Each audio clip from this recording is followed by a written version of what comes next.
सूरह हामीम सजदा रुकू नंबर 2। ए पैगंबर खेनि चओ त अव्हीं उन अल्लाह जो इनकार कंदा आहियो छा जंहिं ज़मीन खे 2 ॾींहंनि में बणायो ऐं उन लाइ ॿियनि खे शरीक बणाईंदा आहियो। इहो अल्लाह जहाननि जो पालनहार आहे। ऐं उन ज़मीन में मथांसि करा जबल बणायई ऐं मंझंसि बरकत रखियाईं ऐं 4 ॾींहंनि में मंझंसि उन जे रहाकुनि जा कूत मुक़ररु कयाईं। पुछंदड़नि लाइ बराबरि खोले बयानु कयो वियो आहे। वरी आसमान ॾांहुं मोहर कयाईं ऐं उहो उन वक़्तु दूंहों हो। पोइ उन खे ऐं ज़मीन खे चयाईं त सराहीअ सां ख़्वाह अरहाईअ सां अचो। ॿिन्ही चयो त ख़ुशीअ सां आयासूं। पोइ ॿिनि ॾींहंनि में उन्हनि खे 7 आसमान बणायई ऐं सभु कंहिं आसमान में उन जे कम जो हुकुम मोकिलियई ऐं दुनिया जे आसमाननि खे तारनि जे ॾींहंनि सां सिंगारियोसूं ऐं शैताननि खां उन्हे जी हिफ़ाज़त कईसूं। इहा अल्लाह ग़ालिब ॼाणींदड़ जी रिथ आहे।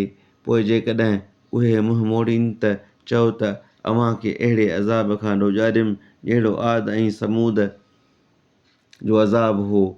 जॾहिं पैगंबरनि संदनि अॻियां ऐं संदनि पोयां उन्हनि वटि आया, पैगंबरनि चयो त अल्लाह खां सवाइ ॿिए कंहिं जी इबादत न करियो। चयाऊं त जेकॾहिं असांजो पालनहार घुरे हा त ज़रूरु मलाइकनि खे मोकिले हा।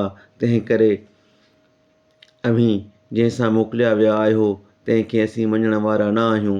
पोइ आद वारनि ज़मीन में नाहक वॾाई कई ऐं चयाऊं त सघ में असां खां वधीक ॾाढो केरु आहे।